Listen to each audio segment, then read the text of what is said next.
Uşu 70 yıldan beri Aksay ayılında duramın, Aksay ayılının turgunumun. Men şu elge aytatilar da. Bugünkü günde bayağı mobildik telefonlar menen, ıskasalay sotka menen har qanday so'rovlarni berip, yo'lasa el norozi bo'lib, yo'lasa koridor berib qo'ydinglar degan alay so'zlarni aytib atishadi. O'shandan bugungi kunda men aytarlar-da. Jalbi Batkena rayonining eline, qolaversa jalbila Qirg'izistonliklarga. Bugungi kunda masala o'ng tarafdan chechildi. Biz Tajik taraf Aksaydan Tamlıqa çeyinki yoldu, ahırına çeyin kuruğa alar maqul boluşdu.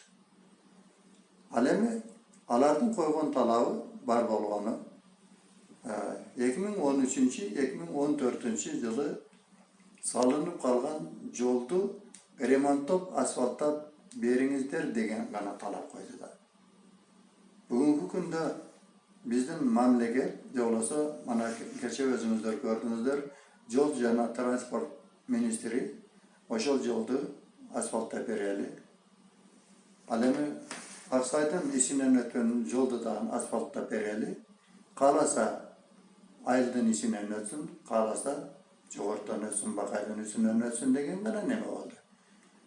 Alemi bu mesele 2013-14 yılı dağın kötürlüğünde. Tajik taraf biz yoldu özü salalı, karjılığını da özüz karjılaylı degen meseleni koygan, biroq oşol mezgilde bizden Kırgız Respublikasının jetekçileri ağa makul bolğan emes. Karjılığı özüz tarafından bolğan, anan yoldu da özüz salgamız. Eğer de alar karjılap yoldu salganda, anda qoğuptonsak bolotele. Al yol Tajikistan'ın emes bolup kaldı de. Alemi bugünkü günde al yol bizdeki, bizim teritoriyada turat. Eş kaçan bu yerde alarga neme bolğanca. Anan bayağı koridor beripsinger degen nemege yok tuğanlar. Bu koridor bergenimiz yok. Jöneli oşol yoldan ötüp ketүүgө gana ruhsat berdik. Alar uşul bugünkü günde совместный bayağı neme bayağı patrolörüne dep koyat alagi neme İçki İşleri bölümünün alagi nemeleri Eko savmiyasına Tajik Kırgızların nemeleri, milisiya hizmetkarları oşanı közlemelde duruğa gana neme oldu. Közlemelde duralı Tajik Kırgız ativesinin, Kırgız Tajik ativesinde. Oşanda gana bayağı seçimge geldik. Ana bugünkü günde Aksay ayılı bayağı çegara statüsünü algan. Çegara statüsünü algan menen bugünkü günde oşul çegara statüsü algan ayıldarga eç kanday neme jok. Жеңилдиктер жок. Oblast boyunca 47 ayıl çegara statüsünü algan eken. Men özüm anan jalbele elden atынан kança jolu kat joldogon bolsok, oşul çegara statüsünü algan ayıldarga kandaydır bir жеңилдиктер beriliş gerek. Ele dep aytabız da, sulanıp keleriz, kat joldayız.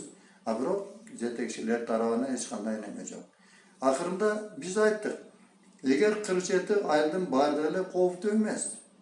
Oşolardın içinde iç olursa bir 5'ini, 6'ini tandap almaysalar mı? Oşolarga eç bolbosa Svet'ten, nalogdan, yolsa pensiya, pasobiyadan, jana kandaydır bir emelerden alayjardan bolsa kanday bolat eledi. Alemi mana bugünkü günde bizden jokerlerimiz oşul bayağı çegarada hizmet kıldıganlığı için bir yıldığı, bir yarım yılı ötüyordu. Alemi milisiya hizmetkarları da oşandayla. Alemi 1999 yılı 2000 yılları oşul jokerlerge da, çegaraçılarga da, ana milisiya hizmetkarlarga da bir yıldığı, 3 yıldık staj ötken görünür. Bugünkü günde bizden mundayça aytkanda baldarыбыздан кичинеге балдар пенсияга чыгып алышты. Айымын үчүн биздин ошол чегара статусун алган адамдарды баягы 55 жашынан 63 жашынан эмес, жолуса 60 жашынан эмес, 55 жашынан пенсияга чыгарып коюшка болбойт. Yolsa ayallardı 50 yaşından emes köp balалы ayallardı 45 yaşından alı neme pensiyaga çıkarıp koybayt. Oşonduktan el bunday nemelerge öte narazı da. Narazı. Ana bugünkü günde neme çeçildi. El tınçtandı. Bирок bugünkü günde ertenki gün ушул тынчтык жашоо болобу деген суроо турат да. Мен айтар элем да, жок, мындай алай кооптуу нерсе байыр бир калып кетип атат. Себеби эмнеде? Себеби ана 74-cü, 75-ci, 89-cı yıl, 13-cü, 14-cü yılları ушундай нерселер кайталанып келатат. А бүгүнкү күндө мана кече дагы кайталанды. Эртең дагы кайталанышы мүмкүн. Ошондуктан биздин жетекчилер ушул баягы чегараны мүмкүн болушунча тезирээк чечиш керек. Ошо чечилген жерде, чечилген мындайча айтканда аймакка баягы канава кылабы, же болбосо сетка тособу, аны жасаш керек. Кыргызстан менен Тажикстандын ортосундагы бүгүнкү күндө 971 километр алагы чегарабыз бар. Тажик менен Кыргызстандын чеги. А бүгүнкү күндө айтып атат биздин жетекчилер 500 километрини алай чечип койдук деп атат. А бирок ол чечилген жерлер кайсы жерлер? Айылдар эмес, эл жашаган пункттар эмес, каяктагы тоолор чечилди.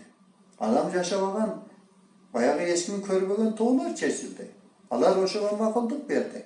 Ал эми ана бүгүн мен Аксайлык катарда айтат элем. Биздин Үчтөбө айылы, Таштымшык айылы, же болбосо Көкташ айылы, Аксай айылы кантип чегараны чечет? Бардыр шахматный алай порядка, мындайча айтканда жайланышып алышкан. 5 үй кыргыз, 4 үй тажик, нарага барсаң дагы ушундай. Буларды чечүү өтө кыйын маселе турат. Баары кандай акалда болбосо, кандай алай талаптарды эки тарап немеде болсадан ким тарабына чечилсе да менимче тезирээк чечкенибиз оңда. Ана тажиктер чегараны чечүүнү кечеңдетип атат. Биз кечеңдеткен сайын bir ай, же болбосо 1 жыл, же болбосо 2 жыл биз ошол нерсени кечеңдетсек, алар биздин жерибизге ээ болуп атат. Ээ болуп атат. Күндөн күнгө алардын мана биздин аймакта жашаган адамдар абдан көп экен Тажик Республикасынын, алар бир кадамдан болсо дагы жылып кетип атат. А биздин баягы чегара алай күзөтүн чегарачылар күзөтүп турууга кудурети жетпейт. Ана Аксай айылын эле алалы. Бар болгону биздин немеде аз эле санда неме болуп турат. Мына айтпай эле коеюн. Неме ошондуктан чегарада жашаган алай аймактардагы неменен чегарачылардын санын көбөйтүш керек деп ойлоймун. Ошол жерде жакшы бүгүнкү заманбап баягы заставаларды куруш керек деп атабыз. Алай жанында Тажик Республикасынын заставалары башкача болуп турса, сенин эмең бир кепедей болуп турса, анан жайкече аларды көрүп туруп уяласың. Ошондуктан биздин жетекчилер ушуну ойлош керек. Каяктан болсо да акча каражатын таап туруп ушул чегара заставаларын заманбап кылып куруш керек. Ошол жерде атайын даярдалган жоокерлерди алып келип коюш керек. Элдин эмесин ойлой турган болсо. Мен ушундай деп ойлойм да. Эми мына айтып атасыз, ушул жерде чегаралар чечиле турган болсо, бул нерселерге чек коюлат деп атасыз да, мындай тил чатактарга. Бирок баары бир деле чегара зым менен тосулат дейли. Ошол жерде жанагы Варух деген жазуун алынат, чегара зым менен тосулсун. Бирок Варух айылынын элдери дагы эле келип туруп Аксай айылынын ортосунан өтүп атат. Бул жерде дагы бир мүмкүн алар кыргыздарга тийише коюп же кыргыздар аларга тийише коюп, ушундай окуялар кайталанбашы мүмкүнбү же аларга эмне мындай кыргыздардын айылынан аралабай өтө турган бир жолдору дагы барбы? Жок, бул жерде эки элдин ортосунда, эки мамлекеттин ортосунда сөзсүз түрдө келишимдер болот. Келишимдер болгондон кийин, мисалга сенин аймагыңа Тажик Республикасынын жарандары чыкпаса, алардын аймагына биз кирбесек, алай жол башка мамлекеттерде деле ушундай болуп атпайбы? Жол бул транзитный жол. Мисалга, бир мамлекеттен экинчи мамлекетке жөн эле өтүп Керек болsa da mümkün. Pasportuna erişim dep koyarız. Dokumentin ko'rsatib qana, значит, баягы Варық айланын тургун экенин билгенден аны өтөрүп жибериш керек. Биз ал жака киргенде биздин документтерди алар көрөт дагы, алар өткөрүп жибериши мүмкүн. А бирок чегара чечилгенден кийин бул Кыргызстандын чеги, бул Тажикстандын чеги деп баягы ойлонуп калат адамдар ошо чектен өтүшкө. Ал эми жайыт маселесин алсак мисалга, алар кандайдыр бир келишимдер менен аларда жайыты болбосо аренда платаны төлөсө мисалга, аларга керектүү жайыт акчасын төлөсө, алардын малы да анча анча чыкса боло берет. Бул сөзсүз түрдө келишимдин негизинде болот деп ойлойм да. Эми өзүңүздү тааныштырып койсоңуз. Мен Дубанай Зайнедин Аксай айылынын тургуну.